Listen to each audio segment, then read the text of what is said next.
I'm Michelle Grant, and right now I'm staring at the same front door I've walked through 1,000 times.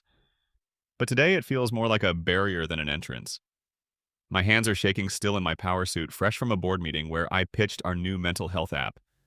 I'm proud of the product. I built a platform designed to help families just like mine. And yet, here I stand paralyzed by the fact that the woman inside this door, my 9-year-old daughter Mia, is also the one tearing our world apart. It all started this morning around 7:45 a.m.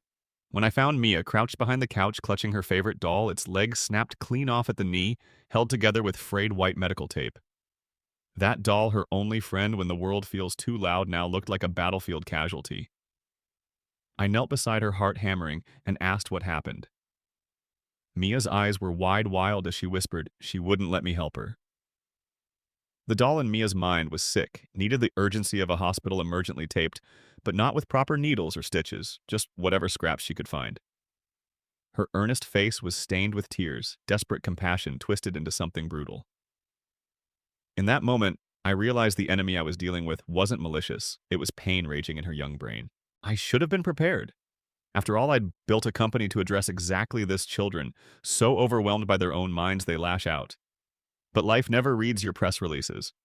Over the past 2 years, Mia has been diagnosed with disruptive mood dysregulation disorder, generalized anxiety disorder, and ADHD. We've tried every therapy under the sun: cognitive behavioral art, equine therapy.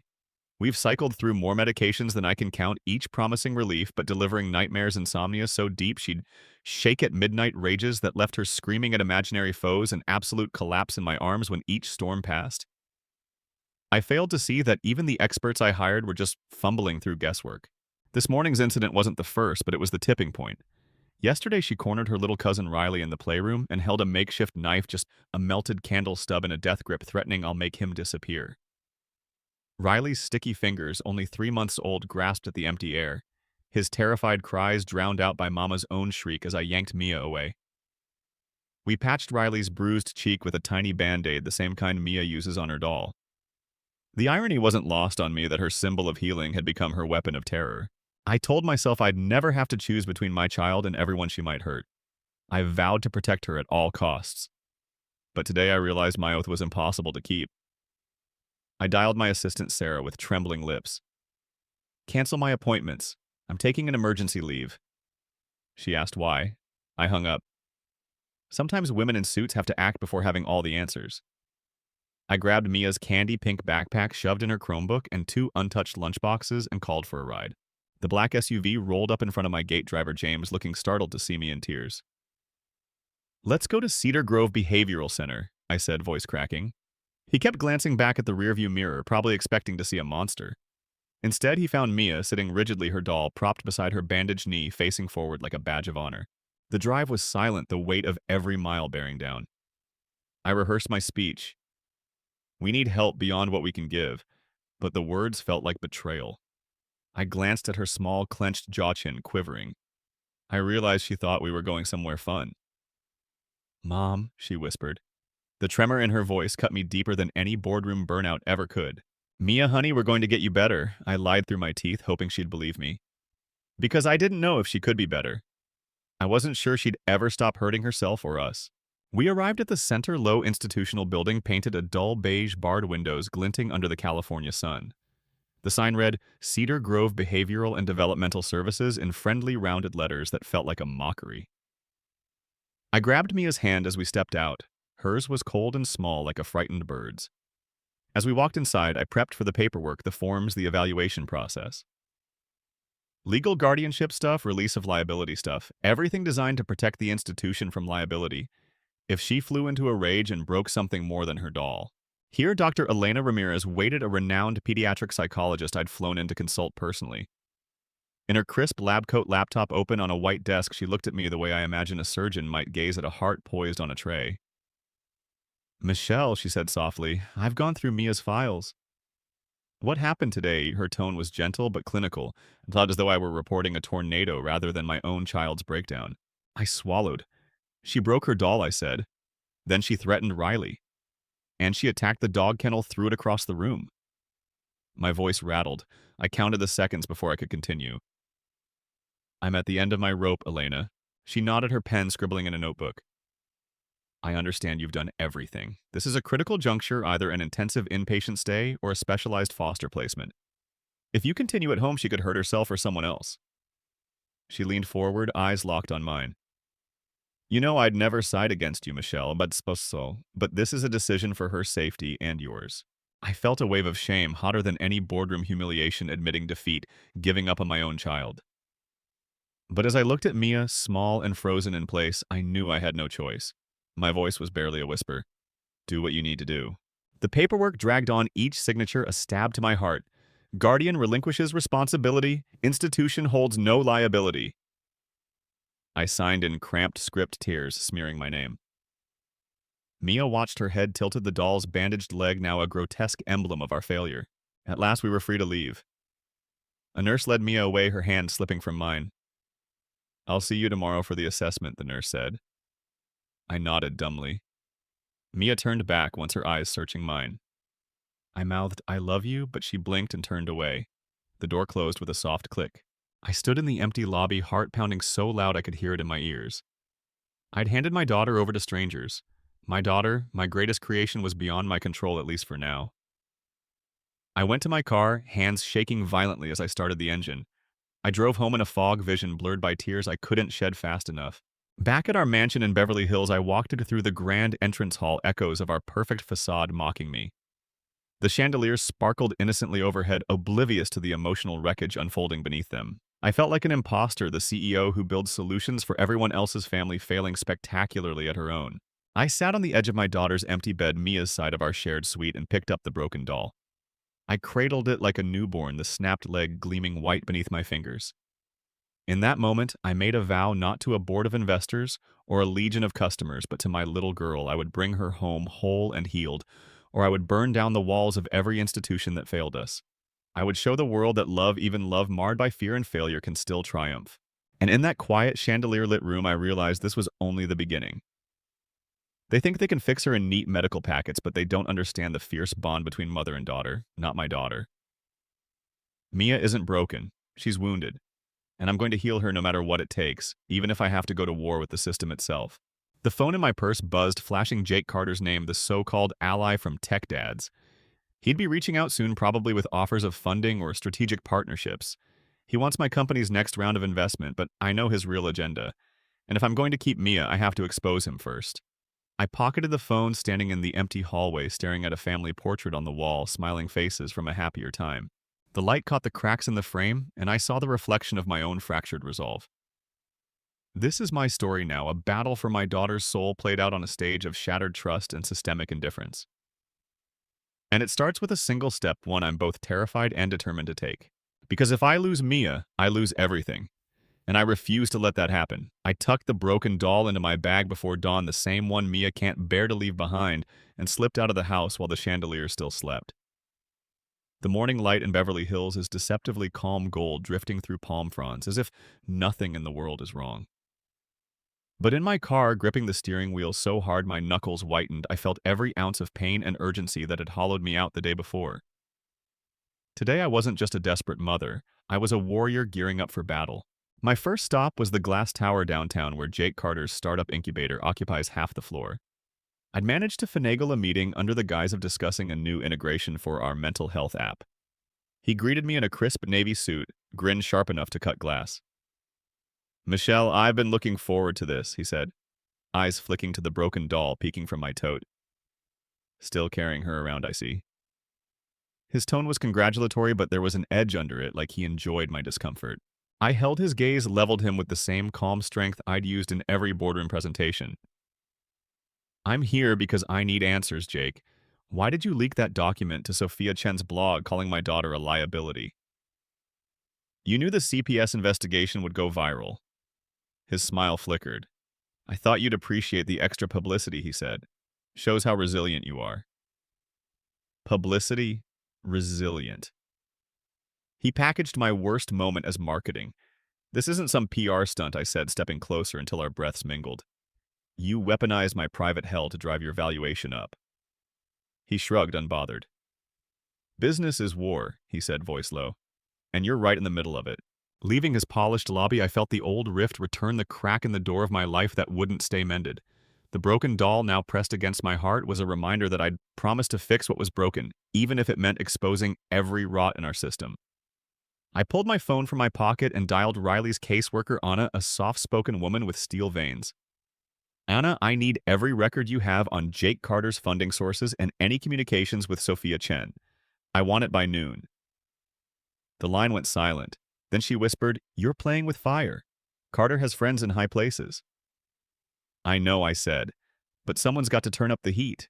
My next stop was Riley's favorite coffee shop, part cafe, part community hub for parents, terrified of what their kids might do next. I found Riley slouched in a corner, earbuds and sketching angry doodles of animals in cages. He looked up as I sat, eyes wary. "Hey, champ," I said. I didn't call him little man or buddy. Riley hated cutesy. I reached into my bag and placed the doll on the table. "Mia made this," I said. She wrapped it in tape herself like she was trying to hold it together. He traced the frayed edges with one finger. "She's hurting, Michelle," he said, "but so are you." My throat clenched. "I can't fail her," I whispered. He nodded. "Then don't. I'll help." As we plotted, the late morning sun turned neon pink, painting the cafe walls like an alarm. We sketched out a plan, leak evidence of Jake's shady backers to select journalists, force a follow-up on Sophia's blog post to reveal her own hypocrisy.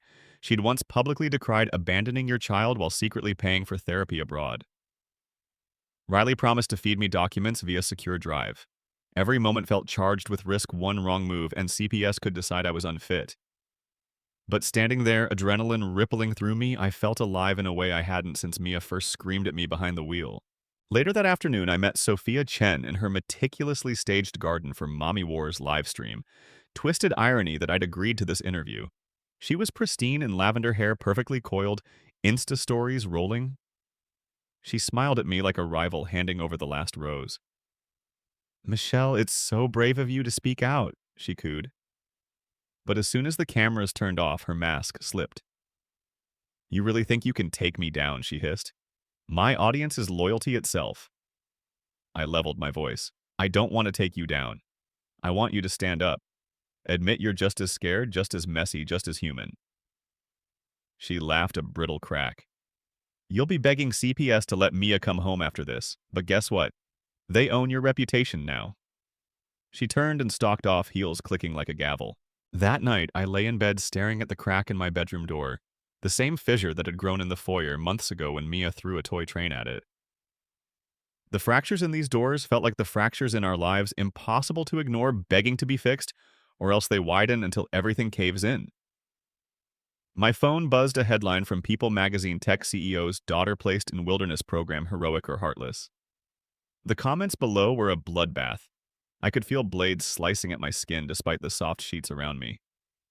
But I breathed in, picturing the doll's taped leg, the tiny band-aids that patched Riley's cheek, the makeshift hospital Mia staged in our hall closet.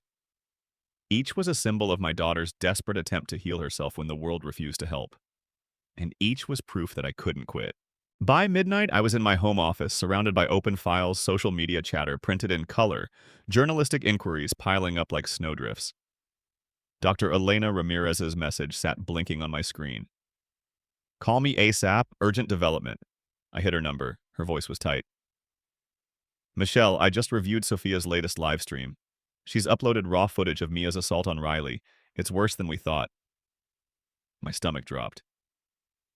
"They can't do that," I said. "That's private therapy footage." "It was recorded off camera by a neighbor," Elena said. "And now it's everywhere." I felt a rage that consumed me, protective primal. "Then let's bury it," I hissed.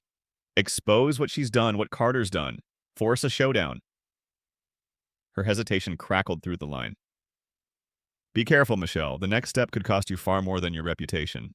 As dawn crept back in, I realized the fight wasn't just for Mia, it was for every parent watching every child who'd been labeled unfixable. I wasn't just editing evidence files.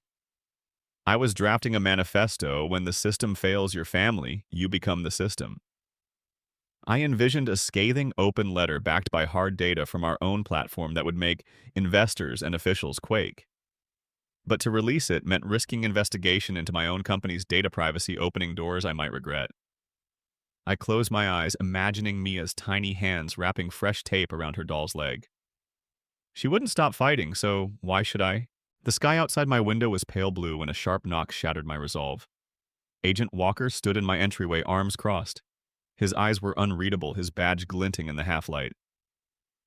"Michelle Grant," he said, voice low. "We need to talk." My heart leapt into my throat. I met his stare, fed by weeks of confrontation. "Agent Walker?" I said, forcing calm. "Come in. Come in." He stepped past me like he already owned this space. In his hand was a thick envelope stamped "Subpoena." The paper slid across my desk as I sank into my chair. "It's time to bring in your lawyers," he said. My breath caught at the weight of the moment, exposure, legal peril, the unknown next chapter in this war for my daughter's soul.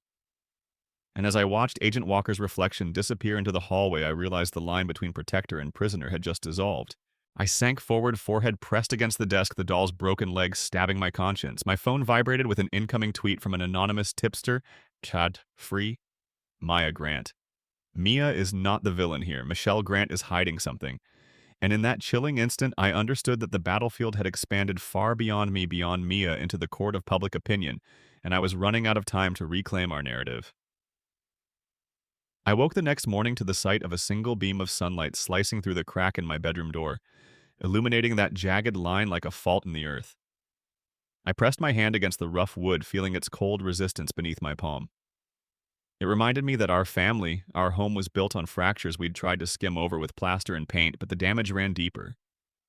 Today, I had to confront every split, every fault line, and expose what was hidden in the shadows. I dressed quickly, pulling on a simple black dress that felt like armor, and cradled Mia's battered doll against my chest. Despite its broken leg and the smeared medical tape, it looked more courageous than I felt. My first call was to Dr. Elena Ramirez. When she answered, her voice sounded calm, but I could sense the undercurrent of urgency. "Michelle," she said, "I've been reviewing the latest data from Cedar Grove. Mia's episodes have doubled in intensity since the livestream leak. They're considering increasing her medication dosage, but that risks further dissociative episodes." I gripped the doll tighter. "We can't let them turn her into a shell," I said. "Not without my say." There was a pause, then Elena sighed. "Legally, once CPS has custody for evaluation, they have broad authority. But there's one thing I've uncovered, that Cedar Grove conducted an unauthorized psychometric test on Mia, something they're not allowed to do without parental consent. If we use that, we can challenge their authority in court." My pulse surged. "Get me everything I ordered, and let's prepare to strike." By mid-morning, I was back in my home office, surrounded by files, transcripts, and a growling laptop. I sent Elena an encrypted email asking for the raw test documents, and fired off a text to Riley. "Need your behind-the-scenes contacts now. We're going public with Cedar Grove's breach." I hesitated, finger hovering over the send button. Exposing the center could backfire. Mia might be transferred to an even more restrictive facility. But I couldn't sit by and let them treat my daughter like a lab rat. I pressed send and watched the texts tick over. Whatever came next, it would demand every ounce of nerve I possessed. By afternoon, the first of Riley's contacts arrived, a sealed PDF containing internal memos from Cedar Grove's compliance department, flagging the unauthorized testing as an operational oversight, minimal risk. The term minimal risk felt like a slap in the face given how terrified Mia was inside those walls. I forwarded the memos to my legal team with bullet points highlighting the liability they faced, copying in a journalist I trusted from the Times. I knew that once the newspaper ran the story, the center would be on the defensive. But I also knew public opinion could be fickle. A sympathetic headline today could morph into a savage takedown tomorrow. Still, I risked it because inertia felt worse than volatility. As the sun dipped toward evening, I realized I needed a dramatic gesture to reclaim the narrative. I decided to host a live Q&A on my podcast, Mom on the Edge, to lay bare every facet of our struggle. Cedar Grove's breach, Jake Carter's betrayal, Sophia Chen's hypocrisy. I drafted the opening spiel. "Tonight, I'm going to show you the real enemy here. Not my daughter, not the system, but the walls we let stand between us when we refuse to listen." I rehearsed it in the mirror, each word a hammer strike against my own fear. By the time I hit go live, I was shaking, but there was a calm beneath the tremor, a fierce, motherly conviction. The comments flooded in accusations of grandstanding calls for me to let the professionals do their job, and a surprising show of support from parents who'd faced similar nightmares.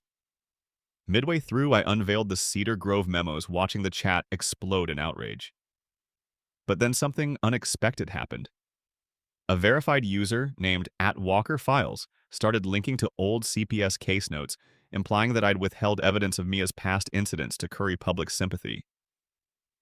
My heart lurched. A betrayal from an anonymous insider, someone feeding selective truths to discredit me. For a moment, I faltered, questioning whether I was any better than Sophia Chen, twisting facts to suit my narrative. But then I remembered the doll's broken leg, the door's crack, the bruises on Riley's face. This wasn't about spin, it was about survival. I closed the Q&A early, exhausted and vulnerable.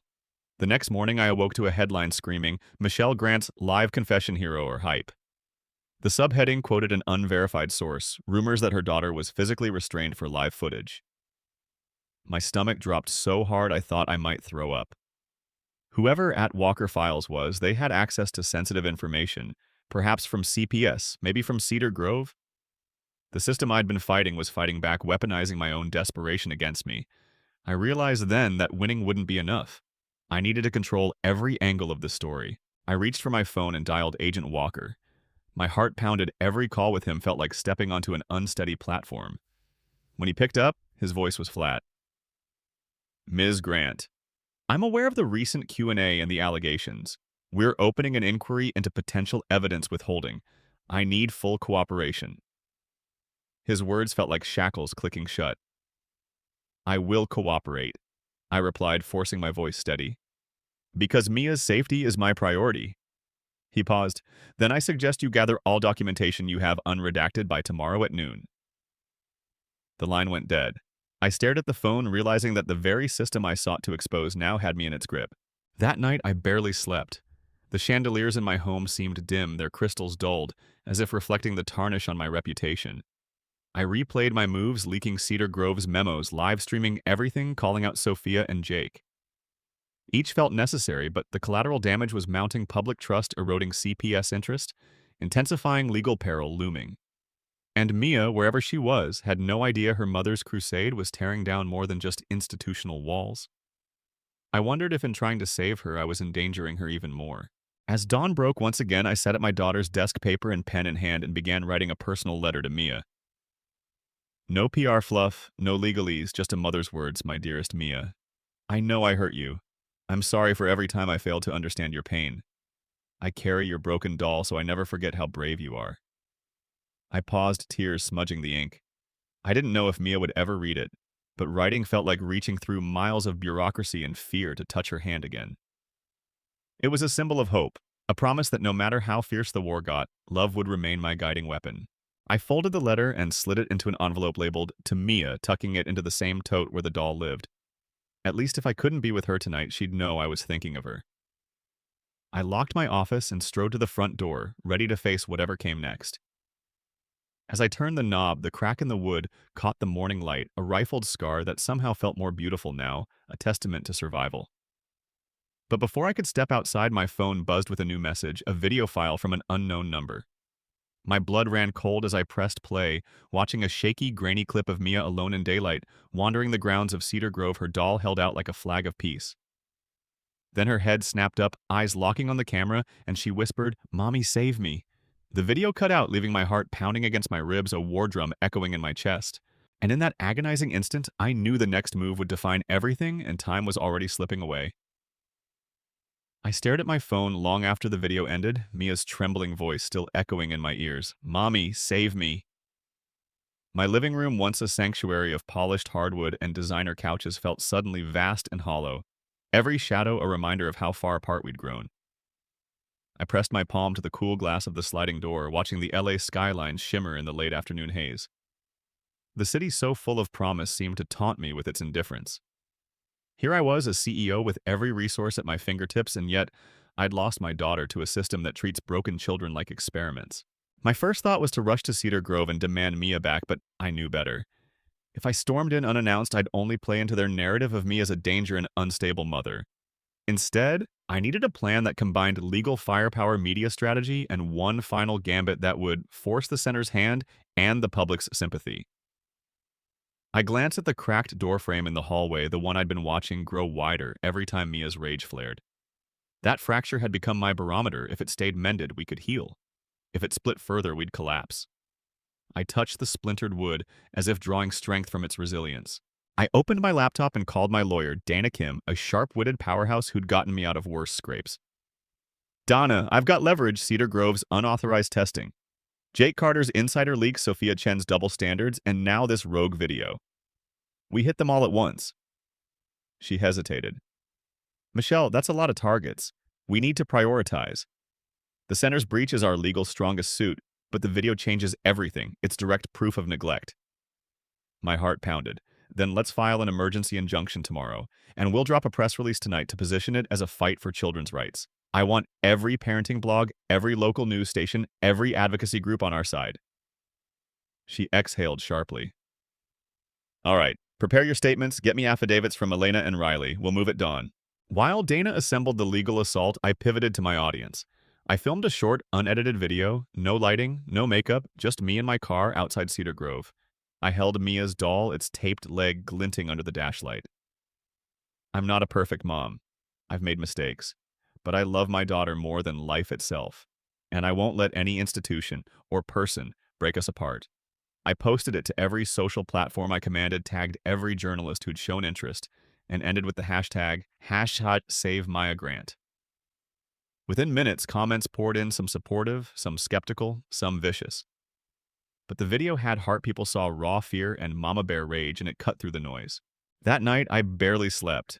Sleep felt like betrayal. How could I rest when Mia was alone? I paced my suite, each step a metronome of anxiety.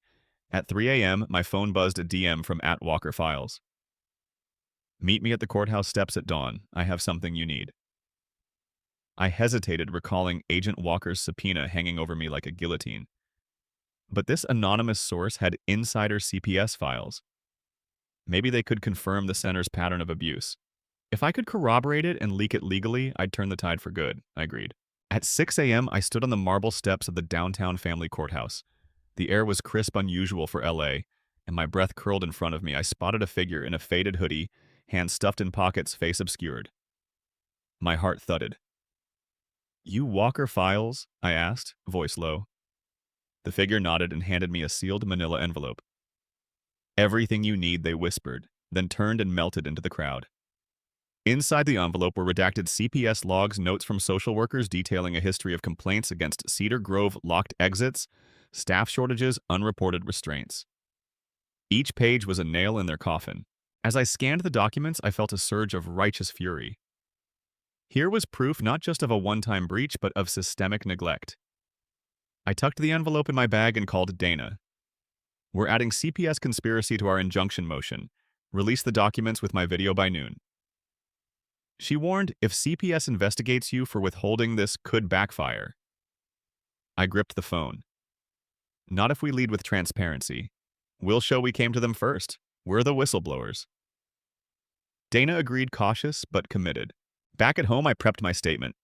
I paired a photo of Mia's doll, its small bandaged knee front and center, with quotes from the CPS logs. I drafted headlines: Systemic Abuse at Behavioral Center, Exposed by Mother's Hunt for Justice. I hit publish on my company's PR channel and watched as the story exploded across feeds.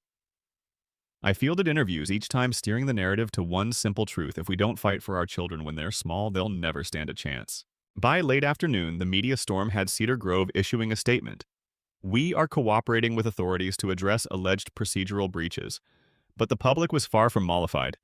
Parent groups rallied outside the center chanting, "Free our kids." Attorneys for multiple families reached out. Even Sophia Chen, forced onto the defensive, posted a half-hearted apology for her earlier comments.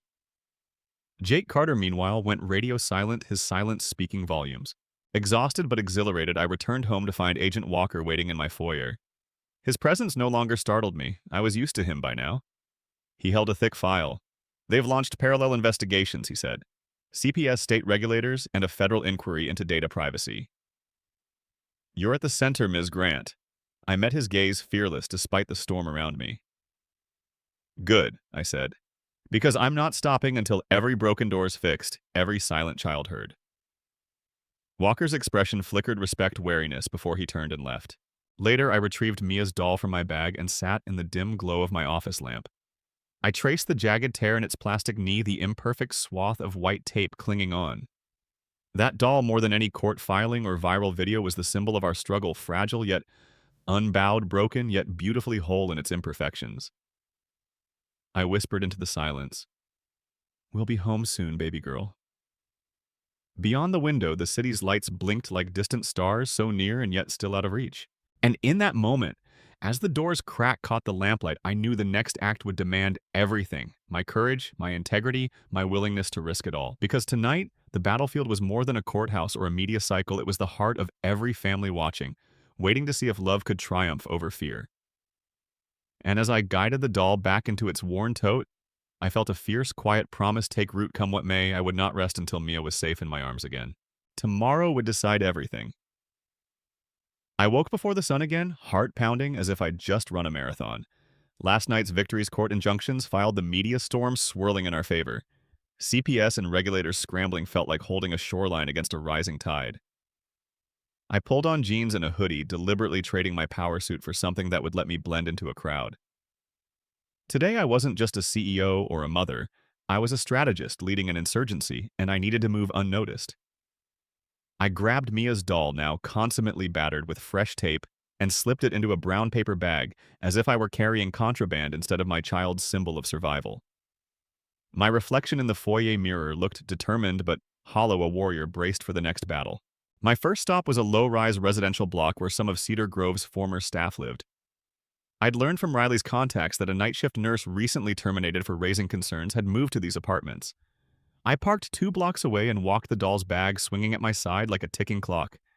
Each step felt like an echo of my old power walking stride through venture capital offices, but now the stakes were personal.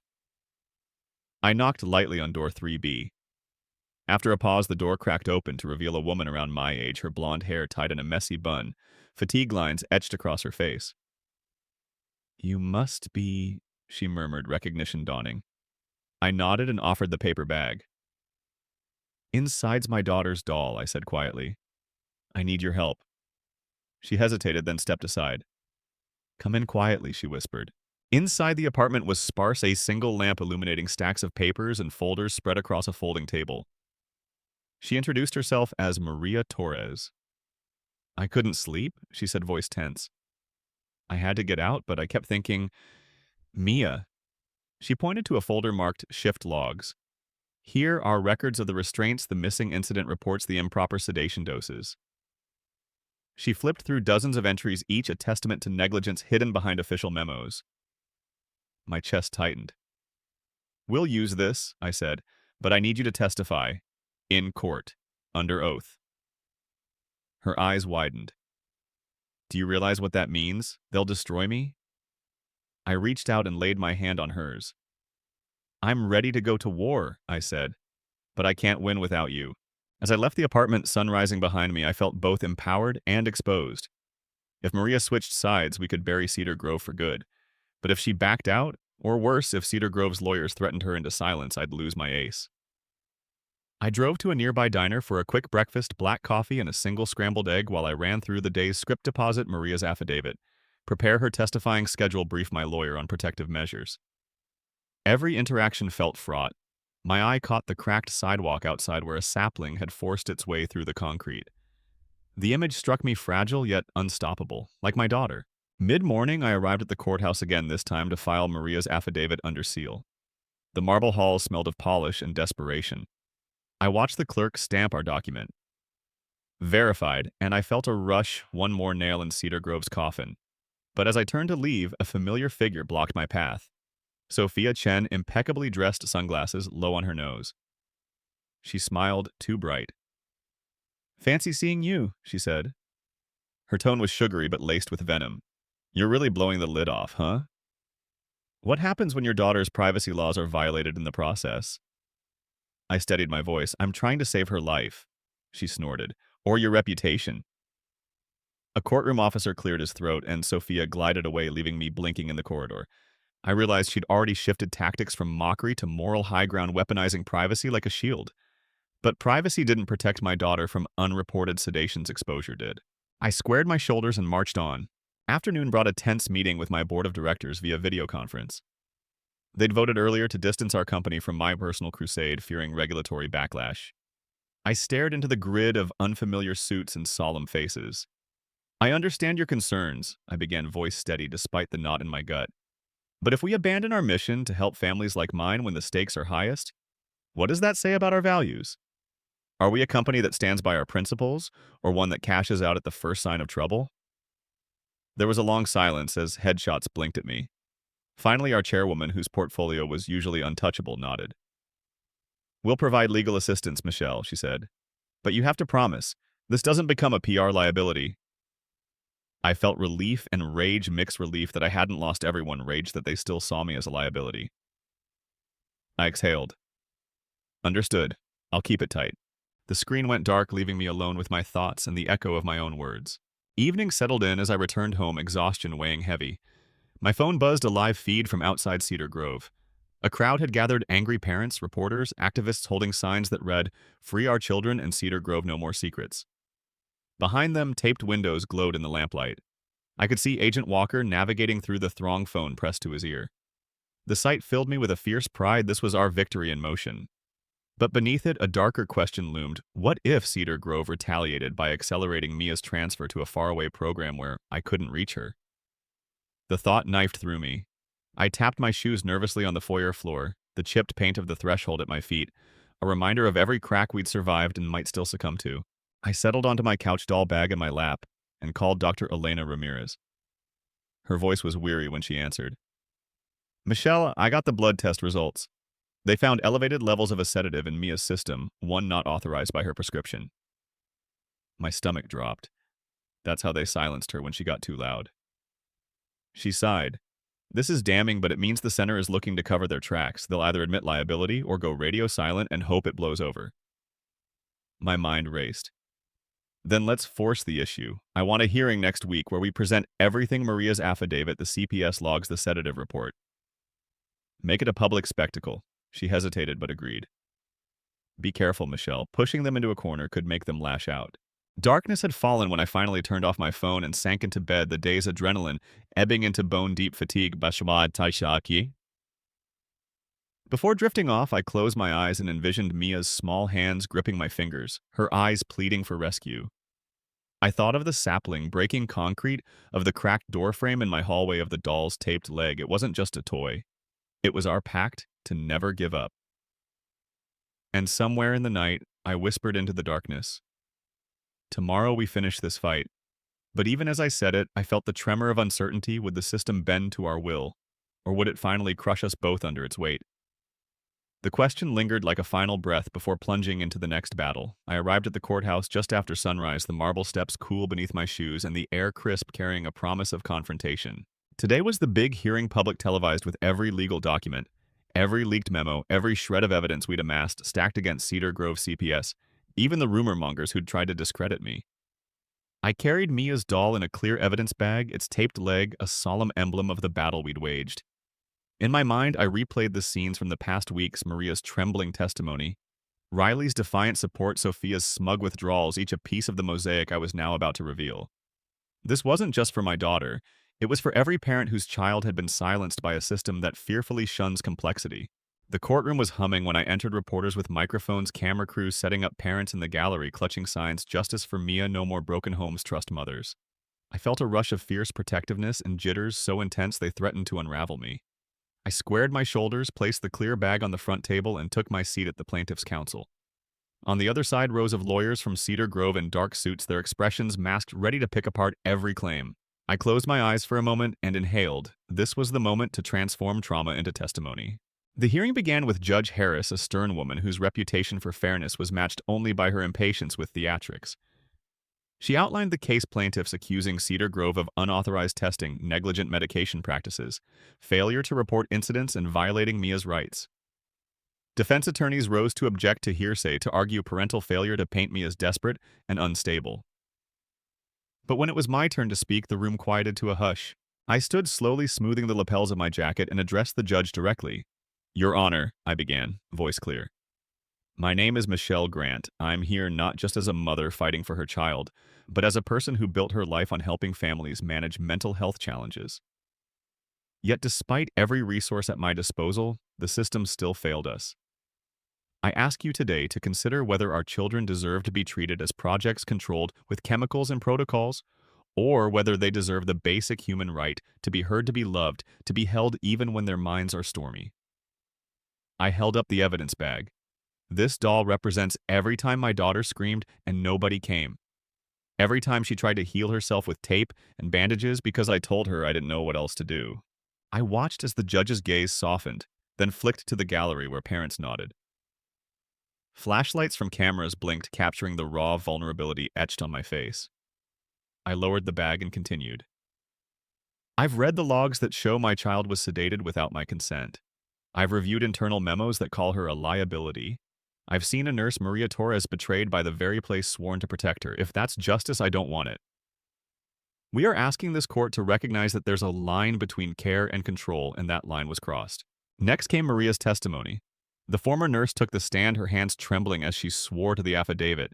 She described the locked exits, the unreported restraints, the overmedication. I saw her summon courage. I could barely imagine each word a blow against a system that had silenced her. The defense tried to undermine her credentials, but on cross-examination, when asked why she'd risk her career, she snapped. Because children are more important than careers. A murmur ran through the room. I squeezed my eyes shut, tears of gratitude stinging them. Then came the CPS logs, read aloud by my attorney, outlining months of closed-door complaints, minimized as operational risk and parental exaggeration. Every 3 words, a nail in the coffin of complacency. The defense attorney tried to spin it, saying parents often misunderstand protocol, but the judge cut him off. This court will not tolerate euphemisms for negligence. The words rang like a gavel of justice. Finally, my attorney turned to the sedative report. The lab analysis showing unauthorized levels of medication in Mia's blood drew audible gasps. I watched the prosecutor hold up the vial of Mia's blood sample like a sacred relic. Your Honor, he said, voice echoing, this is proof that Cedar Grove chose compliance over compassion. The judge nodded, scribbling notes, her face unreadable but focused. Then came the twist, a surprise witness, Agent Walker. He'd coordinated the subpoena, but his testimony went deeper. He revealed that CPS had received whistleblower tips from within their own ranks about Cedar Grove's cozy relationship with certain social workers. There was an unholy alliance, he said quietly, where children were bounced around until no one was accountable. He confirmed that in Mia's case, the logs showed deliberate suppression of incident reports. My heart pounded as I realized the very agencies sworn to protect had conspired to hide abuse. The gallery broke into soft sobs. Parents clasped each other's hands. As the defense attorney desperately tried to argue that these were isolated instances, my lawyer interrupted. Your Honor, isolated or systemic, the fact remains this mother's child was harmed and the mother's rights were trampled. We ask for full guardianship reinstatement and for Cedar Grove to be sanctioned and reformed under court supervision. The judge leaned back, studied us all for a moment that stretched into eternity, and then said, I will issue a ruling within 48 hours. This court recognizes the gravity of these allegations. The gavel struck like a heartbeat. The hearing adjourned in a flurry of camera flashes and hurried goodbyes. I embraced Maria, feeling her trembling shoulders beneath my arms, and whispered, we did it. She nodded, tears flowing. Outside reporters clamored, but I moved through them with my head held high, doll in hand, heading for the elevator that would take me back to the chaos of reality. Back in my car, the city's roar felt distant, and I parked under a street lamp to collect myself. I closed my eyes and let the events of the morning wash over me, each testimony, each document, each moment of courage. The doll's bandaged leg rested against my thigh, a pulse of hope. And then my phone buzzed with a message from Riley. Just got a tip that Cedar Grove's board is resigning en masse. They're trying to save their school. Hang tight. I exhaled a shaky laugh. Hang tight felt like the understatement of the decade. That evening, I returned home to find my foyer quiet. The crack in the door frame, illuminated by the hallway light, jagged and raw. I knelt and traced its length with my fingertip, remembering every time Mia's fury had chipped at it, and every time we'd patched it up together. It had become a living testament to our journey, each fracture a story, each repair a vow to never let it fall apart again. I climbed the stairs to Mia's empty room, the air still scented faintly of her lavender shampoo. Her bedspread was neatly folded back, her books still lined up on the shelf, her favorite plush bear tucked under the pillow.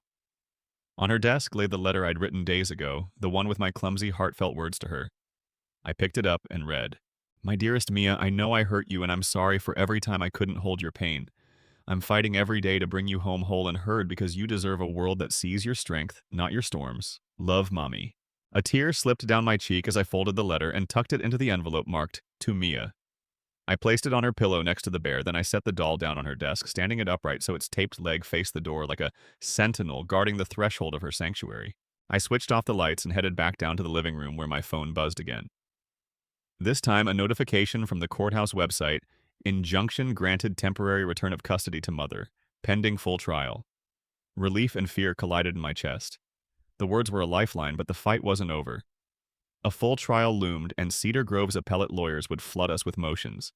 The world hadn't fully seen the depths of our story, and I'd have to keep speaking, keep testifying, keep wielding every piece of evidence I had. I paused in the foyer, doll in hand, looking at the crack once more. The fracture seemed narrower now, as if healing. But I knew better than to trust appearances.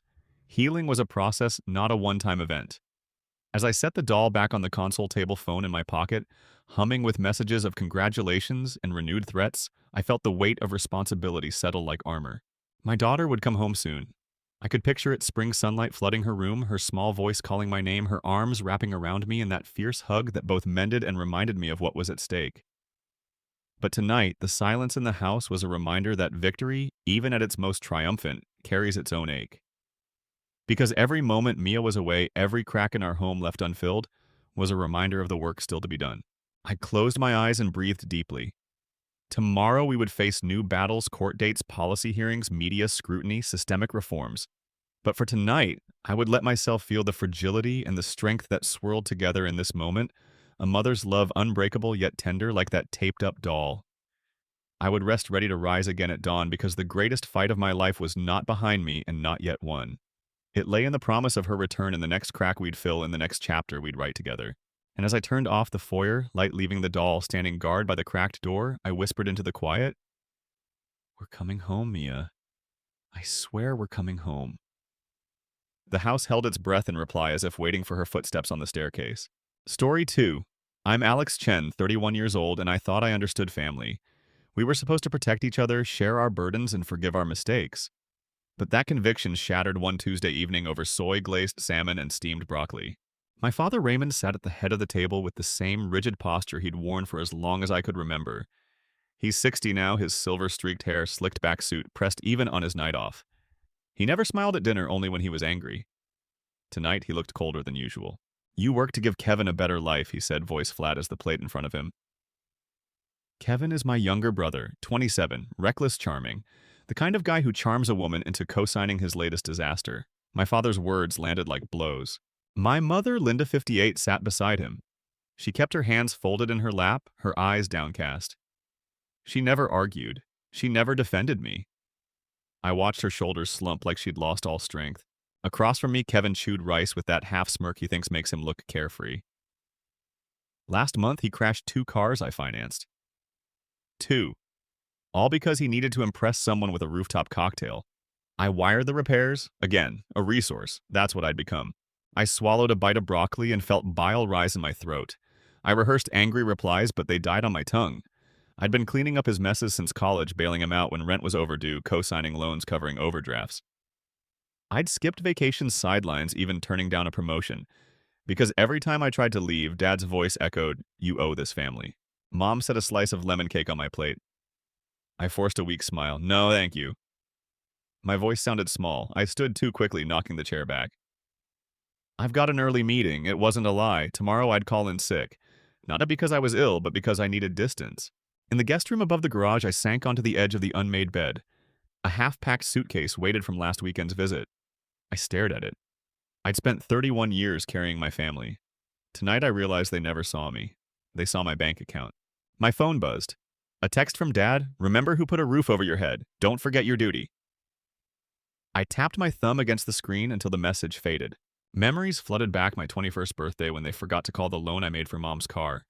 Even when my own brakes were failing the night Kevin phoned at 2 a.m. in tears because he'd gambled rent money away. I'd dropped everything to help, always. But tonight was different. Tonight I felt an unfamiliar weight lift from my chest. The knot in my stomach loosened. I realized I wasn't duty-bound. I'd been complicit. I'd let them treat me like a lever to pull a safety net to catch them. I stood and crossed to the window. The yard was hushed under a crescent moon. In the distance, the city lights glimmered promises of new beginnings. I imagined myself there free of strings. A life where my decisions didn't require my family's approval or suffer their judgment. I flipped on the lamp and opened my laptop. The cursor blinked on my inbox. I had an unread message from HR. Your transfer application is under review. Months ago, I'd asked to relocate to our Seattle office. I'd shelved it when Dad guilt-tripped me into staying. That ends now. I dragged my cursor across the divider line of code I was working on. I drafted a reply. Thank you for considering my transfer. I'd like to finalize details as soon as possible. My fingers hovered, then hit send. The lamp's light felt warm, hopeful. I closed the laptop and set out my clothes for tomorrow. A crisp shirt, my favorite jeans, and the old leather shoes I'd bought myself as a graduation gift. I laid them neatly on the bed. For the first time, I wasn't packing to help someone else. I was packing for me. I turned off the light and lay back staring at the ceiling. I thought of my parents' rigid faces, of Kevin's nonchalant grin, of the countless favors I'd done. And I felt something like relief. Tomorrow I would call in sick. Tomorrow I would pack what I needed. Tomorrow my story would change. And for the first time in my life, I slept. That morning, I woke before my alarm. I sat on the edge of the bed, feeling the mattress dip under me for the first time without the silent tension of my parents' house weighing it down. I pulled on jeans and a flannel shirt, each piece smelling faintly of thrift store finds. My feet hit the hardwood floor, and I realized how much I missed having something that could be entirely mine. I flicked on the stove-ground coffee beans and breathed in the aroma like a promise. Outside, the sidewalks were empty except for a single delivery truck lumbering by. I grabbed my laptop bag and locked the door with a click that sounded like the closing of a chapter. At the corner cafe where I'd become a regular, I ordered a black Americano. Mara, the barista, offered me a nod. My phone buzzed, an email from HR confirming my Seattle transfer. I hesitated before replying, realizing this might finally be my chance. I took that first hot sip and caught my reflection in the window, a man standing on his own 2 feet. Would I really keep moving forward without looking back? I arrived at the new office building just past 9. Its glass facade rose like a silver giant reflecting the skyline and my uncertain reflection. I paused under the lobby lights, heart thumping, before stepping into the hum of computers and murmured greetings. The receptionist smiled and pointed me toward the 13th floor. The elevator mirrored my nervous face. On the 13th level, cubicles stretched in orderly rows, each desk a small world of its own. I spotted my nameplate A, Chen, taped to a workstation. I plugged in my laptop and logged into the server, feeling a spark of agency. Then I heard someone clear their throat. You must be Alex. I turned to see Sarah Mills, 28, one of the engineers I'd only known by email. She studied the screensaver on my monitor, a photo of an old oak tree, gnarled and resilient. That's your dad's tree, she asked softly. I closed my mouth before answering. How could I explain that it was the tree I used to climb when the house felt too tight? Before I could form words, the lead architect appeared, clipboard in hand, ready to assign my first task. I swallowed hard. Was I ready to build something new when my past self still hovered at my heels? After work, I decided to clear my head at Iron Fist Gym downtown. It smelled of sweat and ambition, something I hadn't felt in years. I wrapped my hands and approached the worn leather punching bag, its surface scarred by countless fists. The first blow rocked me more than I expected, jolting my shoulder, but I kept going. Hit after hit, I imagined each strike was a debt owed being paid back. Anger at my family, guilt at my own hesitation, fear that I'd never belong anywhere. Sweat dripped into my eyes, burned them, reminded me I was alive. I closed my eyes and found a rhythm jab. Crosshook, uppercut, a dance of release. In the mirror, a fleeting image appeared behind me, someone stepping back. I turned, but no one was there. My heart raced. Had it been a tap on the shoulder or a specter of my past guilt, I shook my head, gathering my things. On the way out, I spotted Lena. She'd shown up unexpected in gym clothes. She offered me a half smile and a leaflet. Local gallery opens tonight. You should come. Art is honest. I hesitated only a moment before slipping the paper into my pocket. I realized risks look different when you own them. That evening, I ducked into my lobby, key fob buzzing, and checked the mail. A single envelope sat under my name crisp. Its return address, Collins & Collins Law Firm. My stomach lurched. The last thing I expected was another formal demand from my parents. I fished out a stack of bills, utilities, car registration, and then that letter. The seal bore my mother's handwriting, unfamiliar, shaky, as though she used her good pen for a message she never believed she'd send. My thumb broke the seal. Inside 2 pages. Page 1, a demand to return family heirlooms, including a necklace that had vanished years ago, one I'd given away when I was 17. Page 2, a summons to mediation within 10 days or face contempt. My breath caught. Heirlooms, a necklace. I remembered trading that piece for a guitar lesson, determined to carve my own path. How had they tracked it down? My heart pounded as I folded the letter. It felt like my whole future hinged on that flimsy paper. I slid it into my jacket pocket as I climbed the stairs to my apartment. The walls felt closer now, the air thicker. How could I stand firm against a storm I thought I'd already weathered? That afternoon, I sat on the edge of my couch, the mediation letter spread across my lap like a silent accusation. My heart pounded as I dialed the law firm I'd found online, the one with the glowing reviews, hoping they could untangle this twisted claim over a necklace I'd long ago traded for guitar lessons. Each ring of the phone felt like a countdown to an ambush I didn't want, but couldn't avoid. When the attorney finally answered, her calm, measured voice steadied my racing thoughts. She spoke in legal jargon that felt foreign and arcane, but between the lines I heard, opportunity. These heirlooms weren't cataloged. The demand was vague, and Dad's firm had overstepped. I exhaled, the tension easing just enough to remember how to think for myself. Yet as I hung up, the afternoon light slanting through my blinds seemed dimmer. Could I really carry this fight alone? Later, I found myself at the gallery opening Lena had insisted I attend. The room buzzed with hushed conversations and the clinking of wine glasses as I drifted toward a painting of an ancient oak, its twisted branches reaching into shadow and light. The brushstrokes were so raw, so alive that I felt I could climb right into its bark and leave my fears behind. Lena appeared at my side, offering a glass of red and a knowing smile. "Art shows cracks, and that's where the beauty seeps through," she whispered. I peered closer and noticed an almost invisible thread painted along the trunk, knotted tight as if bearing years of weight. In that moment, the oak became my mirror, scarred yet standing. But when a voice called my name from across the room, I froze. Was it my past coming to confront me once more? The following morning, I shuffled papers at my desk, gathering bank statements, old letters from Mom, and photos of that guitar I learned on instead of wearing a necklace.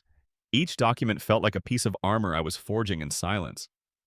I knew Dad would argue I'd broken an unspoken pact, that loyalty outweighed logic. But I also believed a man's worth wasn't measured by how much he could give until he broke. I stared at the stapled stack and felt a flicker of pride, my first real stand. Then my phone buzzed, a group chat titled Family Council with messages from Linda and Kevin, piling in, pleading, accusing, crying, wolf threatening court. My chest tightened. They'd found my new number. They were coming for me again. I tucked the papers into a folder and headed for the elevator, the weight of each floor a reminder of how far I'd climbed.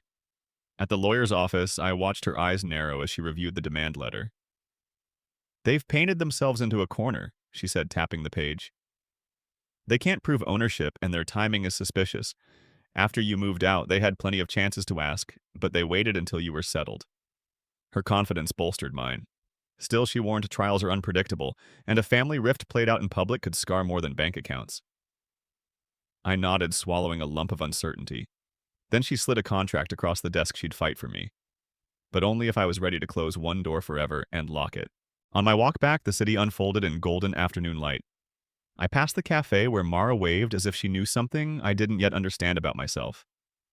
My phone chimed with another text, this time from Lena. "Dinner tonight. I've scoped out a place that feels like new beginnings." I paused beneath a street lamp whose glow turned ordinary cracks into pathways of light. My reflection shimmered in the window, a man no longer bound by expectation, stepping into his own story. I tapped back, "I'll be there." And as I watched the screen go dark, I felt something stir deep inside, something strong enough to face whatever came next. I woke before dawn on the day of the mediation, the sky smeared in gunmetal gray as if the clouds themselves had gathered to bear witness. In my small apartment, I spread printed bank statements, text message threads, and photos of my old guitar, now a symbol of the path I chose, across the kitchen table. Above them, I'd tacked a postcard of that gnarled oak tree, its roots burrowing deep even in the rockiest soil, a silent pledge that I could stand my ground. My hands trembled as I reviewed each document, recalling how easy it once was to let guilt guide me. Now every page was armor. I paused at the necklace clause in their demand letter, remembering the day I traded that heirloom for lessons I'd begged for, and I felt something like triumph. The kettle whistled. I poured coffee and let its heat steel my nerves. I slid into a dark jacket and strode out, the city's streetlights flickering on like beacons of possibility. As I rode the train toward downtown, I rehearsed my opening words, no apologies. Only facts, wondering when I walked into that bland conference room would I still feel like my father's shadow. The mediation room smelled of carpet and stale air. My father entered first, his suit crisp every inch. The unbending patriarch followed by my mother, her shoulders stooped, and Kevin arms crossed, smirking like this was some kind of twisted game. The mediator, a composed woman with wire-rimmed glasses, invited us to speak. I laid out the evidence, calmly automatic transfers. I'd halted texts where Dad reminded me of my duty, and the signed appraisal showing the necklace belonged by rights to the family estate, not to me alone. Before I could finish, Dad barked an objection, his face reddening. The mediator held up a hand and told him to wait. The room stilled, and in that hush, Mom rose unsteadily. "I forged those lists," she whispered, voice cracking, tears slipping down her cheeks. "I was scared of losing you," his anger, but I lied. Her confession landed like a hammer blow. I looked at her, my mother, the silent witness of so many wrongs, and felt my heart lurch. What would come next, mercy or more ruin? Dad's jaw clenched, and he stormed to his feet, slamming a hand on the table. You ungrateful child," he snarled. "You were never my son, just my wallet." The mediator's pen tapped sharply until he sat back down, breathless. The air pulsed with tension. I glanced at Kevin, whose smug expression faltered. Mother sank into her chair, sobbing quietly. I realized I had the moment I could press on to victory or offer them a lifeline of my own. My throat tightened as I swallowed pride and spoke. "I will withdraw my claim if we all agree to family counseling, real accountability, not just my sacrifice." The mediator nodded, drawing notes. In the hush that followed, I felt the tight coil in my chest unspool, but underneath it lay a question I couldn't ignore. Later, I walked through rain-slick streets, the lamplight glinting off puddles like a path laid out just for me. At a small park, I paused by a newly planted sapling, an oak just beginning to push green leaves into the world, its slender trunk wrapped in a protective sleeve. I pressed a hand against its bark and imagined my own roots stretching into this life I was building. I texted HR to confirm my relocation start date and then opened my gallery app to purchase the oak painting that had first spoken to me. As the rain pattered, my phone buzzed with a message from Kevin. "Mom collapsed, hospital. Need you." My chest tightened as old instincts stirred. Protect, provide, forgive. But I'd just drawn a line. I stared at the screen, thumb hovering. Could I hold my boundary even as blood called me back? That night, my phone buzzed in the dark. Kevin's name flashing, Mom's in ICU. "You need to come." My chest tightened as memories flooded back, the nights I sat beside her when fevers raged, the times I held her hand. Through storms I couldn't calm. Guilt flared, but beneath it, I felt a steadiness I'd never known before. I slipped on my coat, grabbed my keys, and paused at the door. The city air was cool, neon reflections dancing on wet pavement. For a moment, I imagined turning back, retreating to my quiet sanctuary. But I straightened my shoulders and walked out, wondering if courage could carry me through a place where love had once felt like chains. The hospital corridors smelled of antiseptic and hushed worry. I found Kevin in the waiting room, his eyes red, shoulders slumped. He looked at me as if seeing a stranger. I didn't know who else to call," he stammered. "Dad's gone and I can't deal with her bills or the forms." I swallowed. Responsibility tugged at me the way it always did, but this time I felt a choice I could help on my own terms. I sat beside him, slid my wallet across the table, and said, "I'll handle the hospital fees today. But we're doing this my way. No more guilt trips, no more hidden charges, and you're going to learn to stand on your own." Kevin blinked. Relief and fear crossed his face. Could I really teach him to be self-sufficient when I'd always been the safety net? They wheeled Mom out of ICU into a private room, tubes and machines humming a lifeline I'd never appreciated until now. She opened her eyes, pale but alert, and whispered my name. I held her hand and felt strength flow back into me. I told her gently that I was here, but that my help would no longer be endless or unconditional. She blinked, tears brimming, and mouthed, "I'm sorry." Dad, pacing outside, looked stricken when I emerged. He opened his mouth to say something, but no words came. In that silence, I realized forgiveness wasn't weakness. It was releasing them from the power they held over me. Yet as I squeezed Mom's hand, I wondered, could I truly let go of the fear that binds families together? A week later, Mom was home recovering. I installed a simple ramp at the front door, bought groceries, and cooked soup. Small acts of care that felt different from the years of bailing them out of financial ruin. Kevin started a temp job, his first paycheck held up at the bank while he learned to deposit it himself. One evening, I walked him to the branch, pointed out each step, and watched him smile when the teller handed him his own slip. In that moment, I saw him standing under his own steam, and my chest swelled with pride, not resentment. We walked home beneath a copper sunset, the street lamps flickering on like promises kept. But as I unlocked my apartment, I felt a pang. We were changing. But were we healing or simply rewriting old patterns in new clothes? Now, back in my apartment, the oak painting hung above my desk, its knotted twist of branches a testament to resilience. I touched the frame and remembered the sapling in the park I'd nurtured with water and hope. Every leaf that unfurled reminded me that growth often meant weathering storms alone. I brewed tea and sent a simple text to Mom. Glad you're home. Love you. No demands, no guilt, just truth. My phone buzzed seconds later, a heart emoji. My breath caught in my throat. This wasn't the safe surrender of old, but something stronger, boundaries held with compassion. I leaned back, stared at the painting, and felt a quiet pride. But somewhere in that stillness, a voice whispered, "What happens when the next storm blows in?"